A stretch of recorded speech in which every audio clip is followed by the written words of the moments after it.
Hi, and welcome to the Josh Marshall podcast. We are Joshless today, but lucky enough to be joined by Nicole Lafond, TPM's associate editor. Hello, Nicole. Hi, it's great to be here and Great to have you. see your face. This is Kate Riga, your usual co-host. Today, we're going to focus on red legislature's race to completely shut down abortion access in their states, even while Roe v. Wade is still the law of the land. We'll also talk about a subway shooting that shook Brooklyn on Tuesday. But first, I wanted to do a quick update from the Senate contest in Iowa. There we have Chuck Grassley running for his 8th consecutive term, a young, spry spring chicken. And right now, the leading contender to take him on is Abby Finkenauer, who was a congresswoman in the House. However, she may not even make the Democratic primary ballot due to contested signatures, 3 of which are either missing or have incomplete dates on them. That case is now being decided by the Iowa Supreme Court, so keep your eye on TPM for the outcome of that decision, because if Finkenauer gets knocked out of the race, it's basically wide open on the Democratic side. It's 3 signatures. 3 signatures. Wow. A good lesson to our aspiring politicians out there to collect more signatures than you think you need. Okay, so we're going to move on to our show, but first, it's springtime, so you're feeling called to pack away the space heater, tend to the garden, and enjoy a leisurely stroll in the evening sunshine. While you're at it, why not spruce up your coffee ritual so it leaves you with more time for fun in the sun? It's easy. Buy a Grady's cold brew beanbag kit and get it delivered straight to your door. Toss a few beanbags in some cold water in the store and pour a pouch. Place the pouch in your fridge and let it brew overnight. Seriously, with just 2 minutes of prep on a Sunday night, you're set for a full week of smooth, dark, and delicious New Orleans style iced coffee. Ready to give it a swirl? Get 25% off at Grady'sColdBrew.com with promo code TPM. Nicole, where do you stand on Grady's personally, not philosophically? Personally, I think it's great. It just makes my stomach hurt a little bit because I'm a weakling, but if I add a little bit of milk in there and sugar and, lots of sugar, I think I'm okay. We're coffee babies. We are both very much coffee babies. Makes my tummy hurt. More a milkshake, less a coffee is the preferred beverage of choice. Yes, exactly. Okay, so we had some breaking news on the abortion front just last night. In Kentucky, the Republicans overrode Governor Andy Beshear, who's a Democrat, his veto of this abortion now law that's so restrictive. The few remaining clinics in the state say they will no longer be able to operate. That's mostly down to provisions that require an extra certification for providers to give out abortion medications, plus a new requirement that all fetal remains must be cremated or buried. Abortion rights groups are planning to challenge the law in court. So what do you kind of make of this first law across the finish line? Well, in some sense, it's about as extreme as it can get. That's the fact that it went into, effective immediately is one of the most concerning aspects of it, I think. And it's also, there's just so much darkness and like very sterile medical kind of discussions around this entire topic. I mean, why do we need to discuss, how to dispose of fetal remains? It turns your stomach. I guess it's just not something that's normally discussed in a political public sphere, and it just makes the entire thing more invasive. It feels, not that this already isn't incredibly invasive what's happening, but yeah, I think that's true. And I think it's also part of the anti-abortions movement effort to kind of message with these laws as much as they do to actually shut down abortion access. It's kind of a piece with the fetal personhood campaign has a lot of this stuff where activists have quote unquote kind of burials and, Right. namings of the fetuses. And, I know that that's something you have been somewhat exposed to with your kind of religious upbringing, which you can maybe like tell our listeners a little bit about. Yeah, I'm from the Midwest, born and raised my dad's an evangelical Christian pastor. He's Nazarene. So yeah, born and raised in that world. Obviously, you're Catholic. That's been something that is a part of conversation your whole life. Yeah, and the thing that we don't need to get into this whole bizarre story with the anti-abortion activist who was caught with those fetuses in her house. One thing that they claimed is that they, got all of these remains and had a proper burial for each and every one of them. And yeah, I think it's a bizarre place to go and have discussions about, but I think the religious component of it definitely brings us there. Yeah. And your like upbringing in childhood was kind of, quote unquote, kind of pro-life movements, a big part of the kind of religious atmosphere and community. Yeah, 100%. Yeah. I don't think that we're like as intense and activist-y as Catholics tend to be, but yeah, there's, that abortion is murder in that world. And right. It's also a really misogynistic world and community. And there's never there's women and women's sexuality and women's rights are not really a component of, the evangelical Christian community. That's just not even a factor. It's not something that's discussed around this conversation. Yeah, I mean, it is interesting because a lot of times I think with this legislation, you have the lawmakers going out of their way to say, we're not trying to punish the women, we're not trying to punish the pregnant women, but it does get you in a sticky situation where, especially in these like religious communities where being anti-abortion is a critical part of your identity, there is an intrinsic link between that and the placing of motherhood on this pedestal of this like ultimate thing that women can be. So it's, I think, makes it an even harder conversation to have because it's not that people don't have sincere, conviction about what they think abortion is, but it's intrinsically linked with very kind of outdated and patriarchal gender roles. And I think those things can't be neatly divorced, which makes the whole thing much more, painful and complicated. Right. Yeah. Yeah. And abortion's been around for forever. We just have, medically, scientifically backed ways of carrying out the process now. And I think that there's also something that doesn't get discussed enough in general, but especially in these religious communities, is the idea that like a woman should have autonomy and like be able to choose when and how her body is going to be destroyed. Not destroyed, but pregnancy is very hard on your body. A lot of women end up having complications that they didn't even know were a health issue before.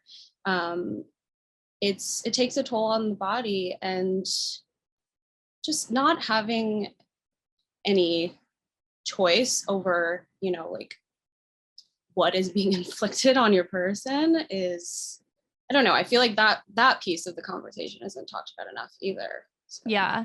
And it's funny because it's as we've progressed to a place where abortion is very, very safe, much safer compared to actually giving birth, it's also become legally less safe at the same time. Right. So, yeah.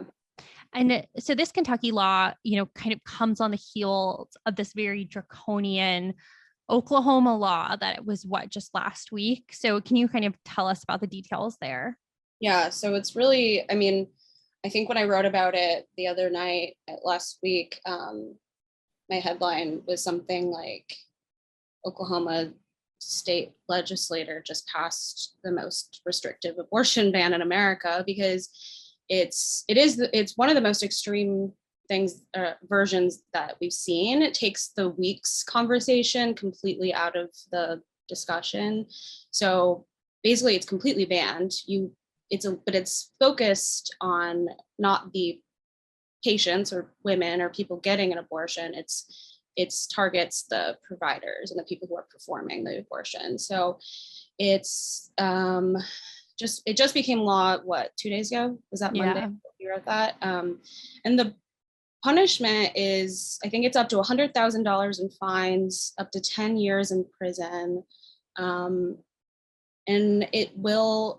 it's been signed into law, but it won't go into effect until August, which is after, state legislature adjourns for the summer.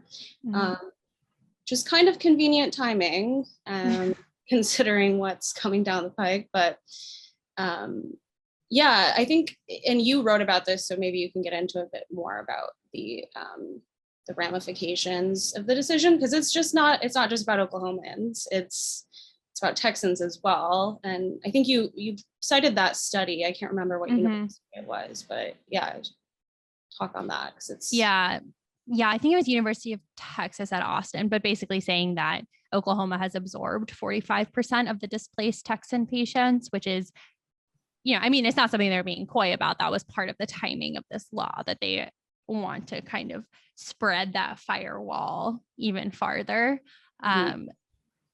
which is just a bit of a preview of the bifurcated America we're going to have, where there's just huge swaths of the country where abortion is illegal. It's going to be impossible to get. But I do think, and I wonder what you think about this. Like, I've been kind of thinking a lot about what the political ramifications are going to be of having a right that people have gotten comfortable with for 50 years, and that significant majorities of people continue to support access to. Like, what happens when that right goes away? And I think there are multiple ways to look at this. You have kind of the legal way, like what happens when you have a right in parts of the country and not in the others, but then also what happens politically. What is going to be the country's reaction to a court that is so kind of far right to where public opinion is, and that seems ready and willing to just kind of overturn rights that people have gotten comfortable with. That's a good point. And you would think that the Republicans in these states who have the majority and are passing these laws, like you would think that they would at least factor in the idea that there will be repercussions at the ballot box. Right. And I'm sure that they will, but I think it in part has to do with the fact that this has been at least for socially conservative people, this has been the goal for decades. Like, this is the end all be all. The only thing that they care about is overturning Roe. And I mean, is, basically a big part of why Trump was elected, because they wanted to, it doesn't matter which Republican, we need a Republican in there who's going to appoint someone to the Supreme Court, after they blocked Obama from being able to do it. And I guess I don't know. I'm not sure how, I don't know what like feeling wins out in the end for people who aren't uber socially conservative, and who would, naturally vote for Republicans, or like, just moderate in general. Right. I don't know. Yeah. I really don't know. That's a really interesting point, that overturning Roe has been used as kind of an electoral carrot at this point for Republican candidates, and particularly flawed ones, because then the kind of reckoning is, when it was Trump, he's uncouth. You might not like how he talks or his behavior, but on the campaign trail, he promised to appoint, Federalist Society minted judges who would overturn Roe. And that was enough for people who say that they otherwise would have been hesitant about voting for him. So that's why I've been kind of thinking about what is going to be that next electoral carrot for the right wing, because I think there's no way that people haven't realized how effective it is to kind of have a driving crusade like that. And I don't know. I mean, we don't have a ton of clues right now, except for I think the Ketanji Brown Jackson hearings were a bit of a forum where Obergefell came up so many times. And that's definitely an issue that, the right wing has not let out of its teeth, even though it's, been precedent for a while. Right. Yeah, exactly. Oh, go ahead. I was just going to say, and you've written on this before, just the number of issues, privacy related issues that this court is targeting right now. Right. And I think any number of them could become the new carrot. Right. Yeah. I mean, one piece of this is that you noted is kind of the amount and the ferocity of these bills / some laws is kind of striking. What do you think? What work are these states doing by heaping up restrictions to the point that it's almost, repetitive? Yeah, this was something John Light and I were discussing this morning. Just this idea. So there's this whole concept of, all these anti-trans laws, these like anti-critical race theory laws, the book bannings, all of this uproar surrounding schools right now, first of all, is just kind of being like spoken into fruition by the right-wing media, but the right-wing media is playing a role in like riling people up and creating this echo chamber type situation where it's almost like there's a groundswell of these laws only because people think there's a groundswell of these laws coming up, and the whole point is to create an illusion that there is a groundswell of these laws coming up around the country. And it's like a distraction thing. It's not having an agenda before the midterms. But anyway, so that's a discussion that we have had just in terms of, among editors discussing how to frame our coverage of these issues. And I think it applies here as well. It's almost as if all these states are making them as writing bills that are incredibly extreme and restrictive just because they can, and knowing full well they're going to get challenged by the courts. But I think there's also an effort here to create an illusion, something that, conservative justices, when they're ruling on this issue in, this summer, something that they can point to and say, well, look, half the country is opposed to this. Look at all these bills that just passed and look at how extreme they are. Like, it's almost preemptively giving the conservative justices an excuse to do it. Yeah. No, I think that's a critical point, and it has also manifested in this legislation crossing lines that before, even within the most ardent anti-abortion circles, were still considered lines not to be crossed. Like, we're seeing rape and incest exceptions go completely out the window. That was something, that came up in the Kentucky bill that Bashir wrote in his veto. The practical reality of this bill is that if a 12-year-old girl is raped by her father, that she would have to get parental consent from that same father before she got a procedure, or would have to go before a court to get that permission. So we really are starting to leave behind, I think, the land of, we don't want to punish the pregnant person, and moving into the full scale zero-sum war of ending abortion is more important than keeping a woman who's been raped from having to carry her rapist child. Right. I mean, we're not even talking about weeks anymore. That's the thing that's like really sticking out to me. Mm-hmm. And you can believe whatever you want about, when life begins. We don't need to get into that. But there is, there's the 22, 24 weeks before fetal viability that's been the standard.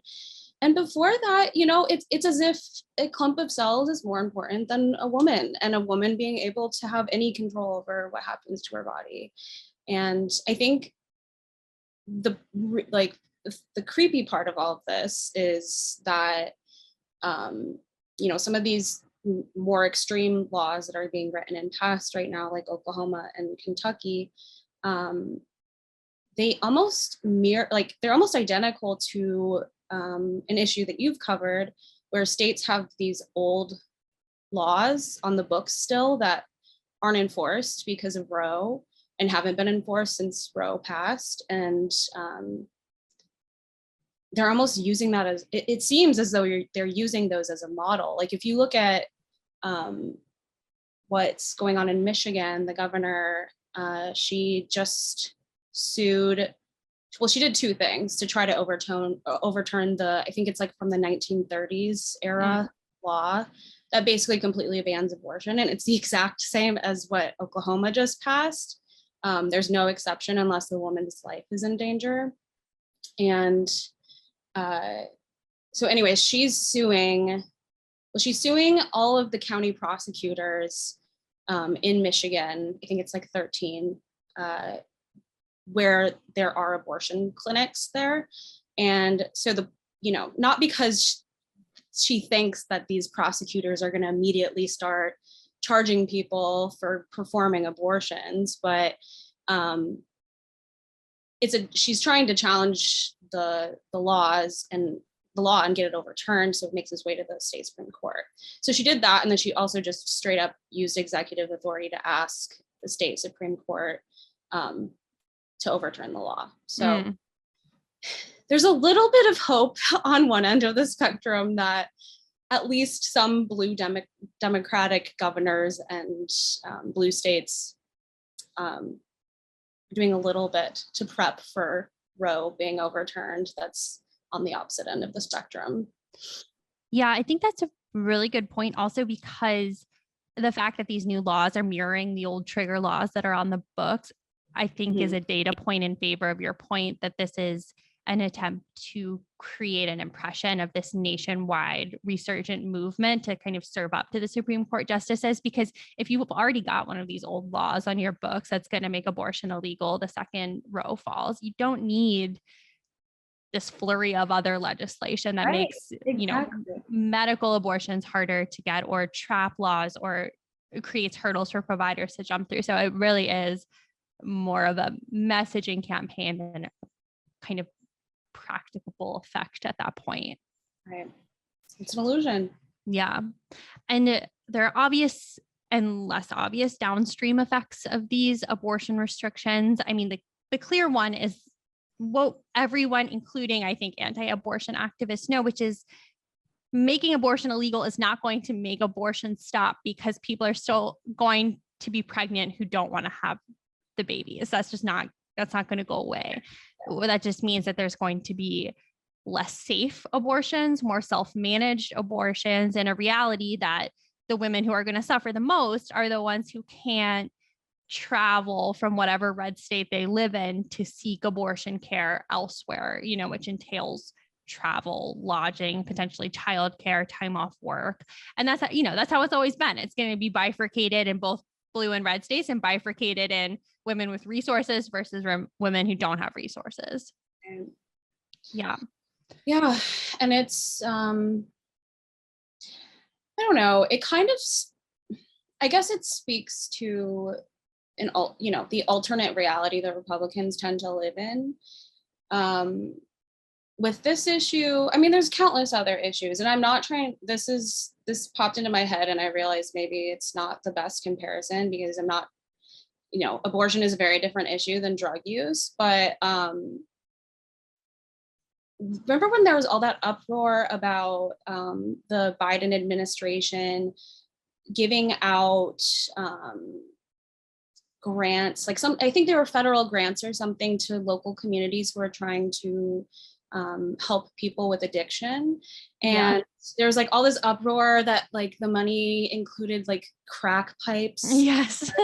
These smoking kits included crack pipes, which you don't. And that's, I think, I remember maybe writing about it, that it is, that's illegal anyways. But the whole point of those is to help people fight addiction, and not accepting the fact that people suffer from addiction, and like embracing that reality and accepting the fact that sometimes the best way to help someone out of a bad situation is to give them a safe space to start to wean themselves off of the drug. Like my mom used to work at a methadone clinic, and the work that they do there is incredible because these people like want to quit.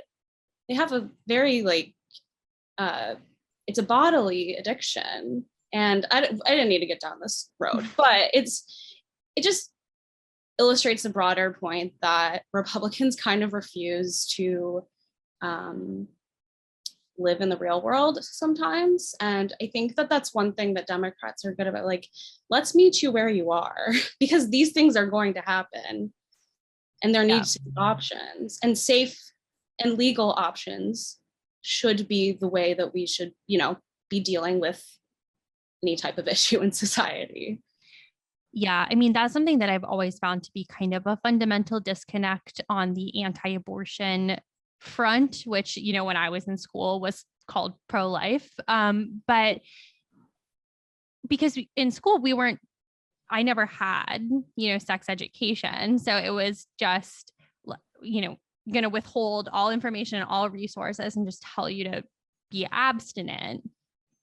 I actually went to a public school and we also had abstinent only. Oh my God.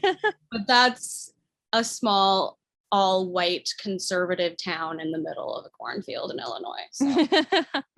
But that's the thing. But it gives you no options, right? Because it's like, you have to be abstinent. And then if you end up pregnant, you cannot have an abortion, but also you can't have premarital sex. So it's just like, it creates this web that I think makes things very difficult for people, and also doesn't always represent the realities of abortion, which are overwhelmingly, they are sought out by women who already have children, who are already mothers. That's not really like the kind of model form that the anti-abortion movement focuses on.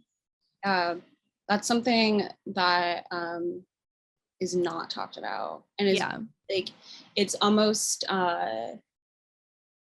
what's the word I'm thinking of? It's almost like a faux pas even for abortion advocates, because it's just not talked about that like a woman who's married and has already had kids often get abortions for whatever reason. They, have family planned their whole life and they only wanted a certain amount of kids. They can only afford a certain amount of kids. Kim Kardashian, she hires a surrogate for her children because her body physically can't handle having kids anymore. And that's a reality. That's a conversation that's shied away from a lot. Yeah. And it's misogyny, like when it comes down to it, the woman's role is to produce children, and that's it. And there's a piece I'm working on now, which is about the downstream effects of abortion restrictions. And a huge one is that it's super harmful to people dealing with miscarriages and pregnancy loss, which is very common. According to one study, it's 20% of all pregnancies end in pregnancy loss. And those numbers go a lot higher when you're surveying people who didn't know they were pregnant before they experienced the pregnancy loss. But the thing there is that the medical techniques are identical. I mean, it's even called an abortion in the medical world, even if it's a lost pregnancy and not one that the person wants to terminate. And the drugs are exactly the same. The training you need is the same. And there's already this whole host of obstacles to getting care for miscarriages and pregnancy loss, including that this one drug used, mifepristone, is subject to more FDA restrictions than opioids are, which means that you can only get the drug at all from a certified provider. And those certified providers are almost all at abortion clinics because they're the ones who routinely need the medication, which means that people dealing with pregnancy loss are going to have to go to an abortion clinic if there are any in the state, which in swaths of the kind of West and South, there already are almost none. That means you have to deal with the harassment of anti-abortion activists who usually congregate outside those places. And there's also the very real and very scary effect that physicians need training to do these procedures. And in a lot of parts of the country where there's huge stigma around abortion or religious hospital systems, that means that they don't always get that training, which means you've got doctors who aren't well practiced and aren't well versed in what they're doing. So there's this whole big net of like a ton of pregnant people who are being punished, even ones who, by all accounts, desperately want their child, but have lost it. And then there's also the piece, you've got the medical piece, and then also the criminalization piece, which means that all of this creates such an air of suspicion around, honestly, all reproductive aged women, but particularly those who are pregnant. There are some states that have proposed a reporting requirement for having a miscarriage so the person can be investigated to make sure that it wasn't an abortion, it was pregnancy loss. So there's just so many knock-on effects that even though we have never lived in a world where abortion is actually easily accessible in every state, that's just going to get worse. Yeah. I'm just like, why the hell is it your business? I mean, that is the thing that that's the crux of the issue anyways. It's not the government's business to know what is going on in my uterus. Or, I mean, it's funny because it's the same thing that, Republicans are so afraid of government overreach that, I mean, that's in like theory. Well, yeah, in theory. I remember, I think it was Hutchinson, Governor Hutchinson. Which state is he? Oklahoma? No. Arkansas. Arkansas, yes. Arkansas state legislator tried to pass a anti-trans bill that, like, similar to what we're seeing all around the country, but I think it was a year and a half ago or so. And it was as restrictive as what we're seeing in Texas, where anyone under the age of 18 cannot have access to any type of gender affirming care. And the Republican governor vetoed it because even though he supported the idea behind it, he didn't feel comfortable allowing politicians to get in the middle of a parent and a doctor and a child's medical decision. And he thought it was too extreme. And now we're seeing that issue pop up all over the country, but it's the same concept. And yet somehow the government, like, asking you to get vaccinated is hands off my body. Totally. That's a really interesting point, and something that I think has been coming up more and more in the kind of culture war flavored legislation that's coming from red states, because similar with, the Texas law letting parents be investigated for how they're raising their children. It's a lot of the same thing where the conservative ideology of kind of government hands off is increasingly being relegated to regulation and business interests. And when it comes to social issues, it's very much, it should be an increasingly kind of militarized state where more personal decisions are liable to be criminalized than they were before. Right. So now we're going to transition to an equally cheery topic, which is there's another big banner Supreme Court decision we're expecting this summer, which will be over a New York gun permitting scheme, which is that if you want a permit to carry a concealed handgun in New York, you have to show quote unquote proper cause. And basically the side that wants to get rid of this permitting scheme is saying well, you don't qualify other rights like that. You don't have to show proper cause to use your First Amendment rights. And so a bit of a kind of blunt force argument, but that's the argument. And then the liberal justices at oral arguments kind of came back and said, you realize that loosening regulations to give out guns in somewhere as densely packed as New York, even though the challenge is being brought by people in upstate, but still, you know, it would have whole state ramifications. They even brought up things like, imagine a proliferation of guns on a subway. And, you know, kind of tangentially connected to this is there was a shooting / attempted terrorist attack in a Brooklyn subway, which is the biggest terrorist attack the New York subways have ever experienced, on Tuesday. Nicole, since you're in Brooklyn, maybe you can kind of give us the details of what happened.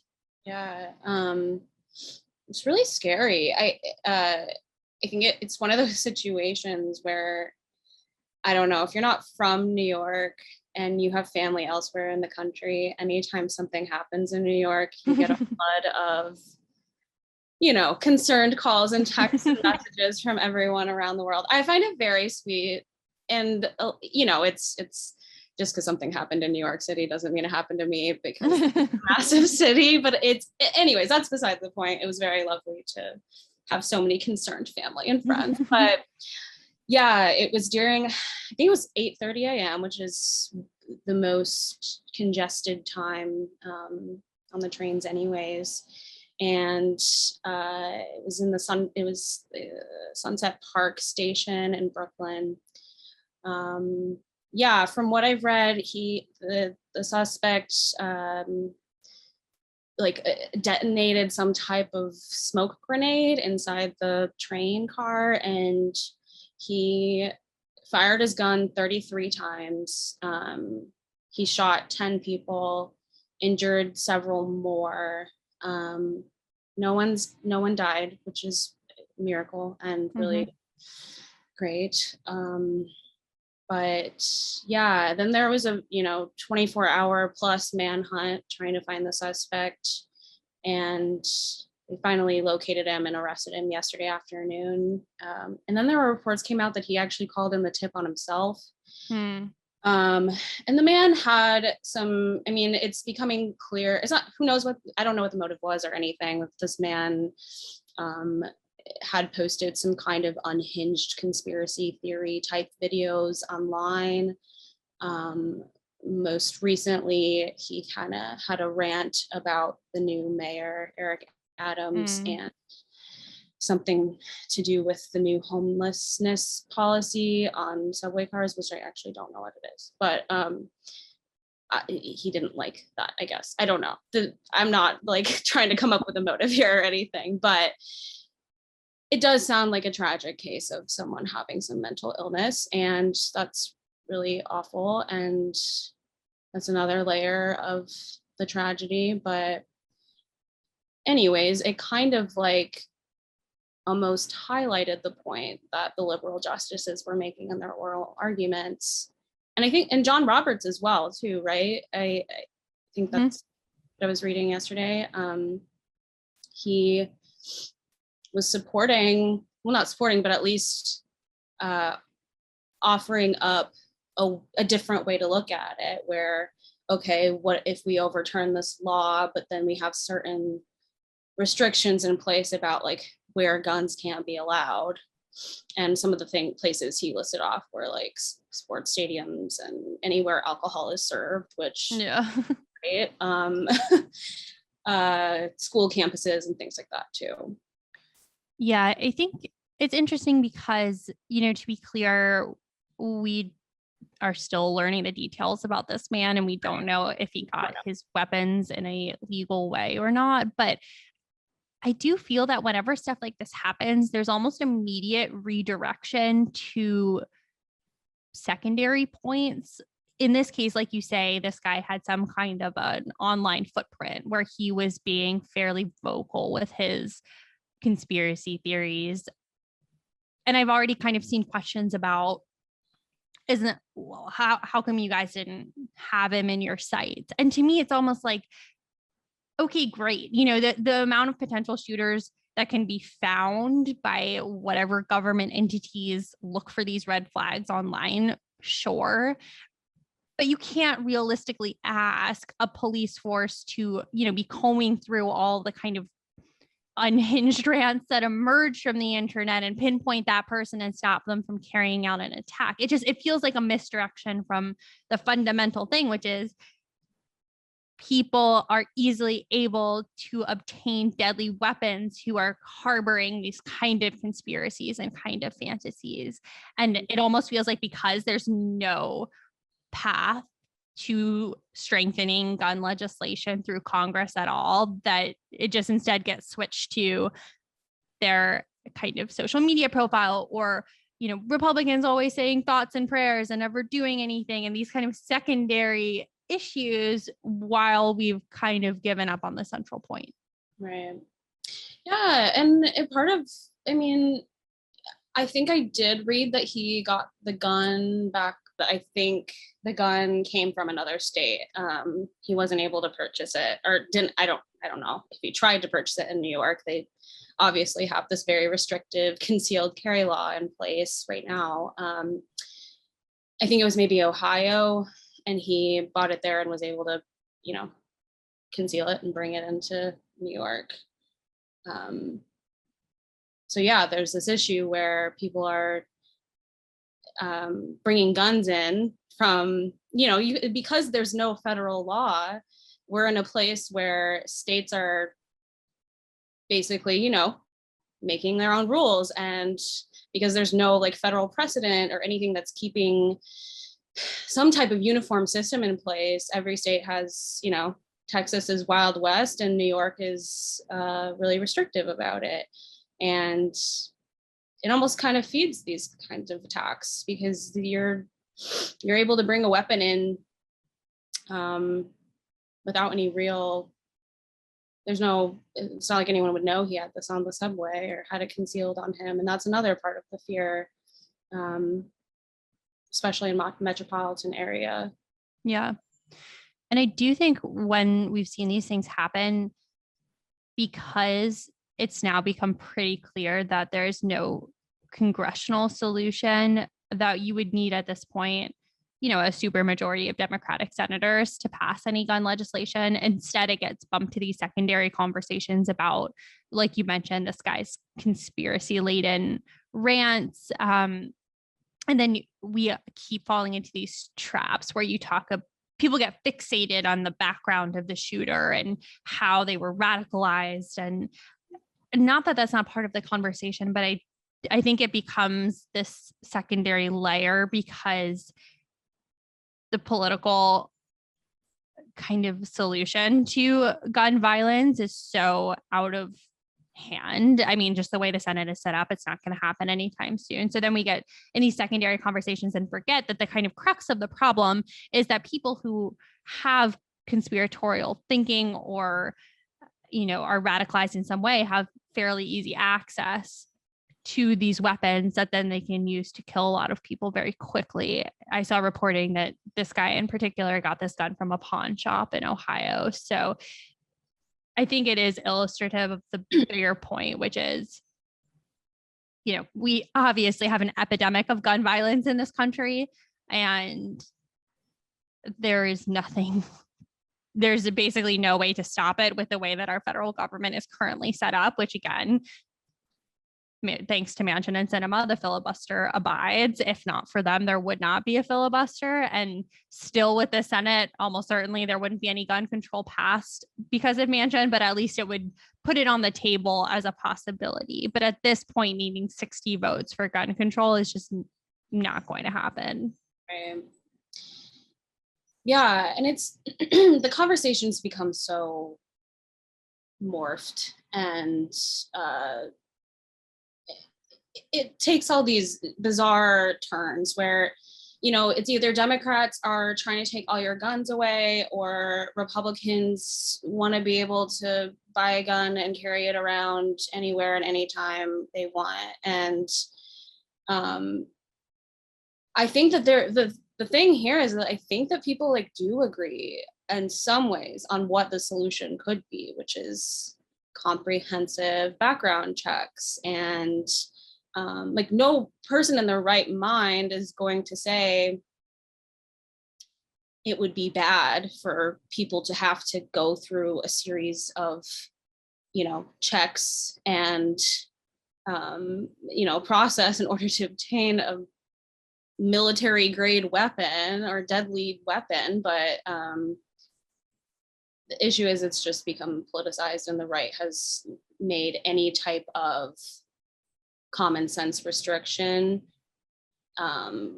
comparable with, well, Democrats just want to take all your guns away and you won't have a Second Amendment right anymore. Right. Yeah. And then there's also a kind of fabrication of a world that necessitates being armed to the hilt. Fox News loves to peddle in the world of American cities are dangerous cesspools of crime and violence. And, a lot of the continuation of Trump's American carnage thing, which I find so fascinating because, Republicans are the party that claim patriotism, that say they love America and that liberals hate America. But the America they paint it sounds horrible. It's that American cities are battlegrounds, essentially. And that might just be in service of this kind of bifurcation, which is that, rural America is good, urban America is bad. But I think it does work on multiple fronts. But it's just, it is kind of interesting for a country these people kind of claim to love and say that Democrats are ruining. Right. And it's funny that the last instance of any type of violent upheaval involving weapons and things was January 6th. And that was carried out by the very people who want to paint this picture of a violent America. So totally. Okay. Reminder to our listeners, get 25% off at Grady'sColdBrew.com with promo code TPM. Nicole, thank you so much for stepping in for Josh this week on such late notice. And we will see you guys back here next week. Thanks for having me. The Josh Marshall podcast is hosted by me, TPM reporter Kate Riga, and TPM founder, editor-in-chief Josh Marshall. The show is produced by Jackie Wilhelm. Thanks to Why Not Jansfeld for our podcast theme song, and thanks to all our TPM members who make this possible.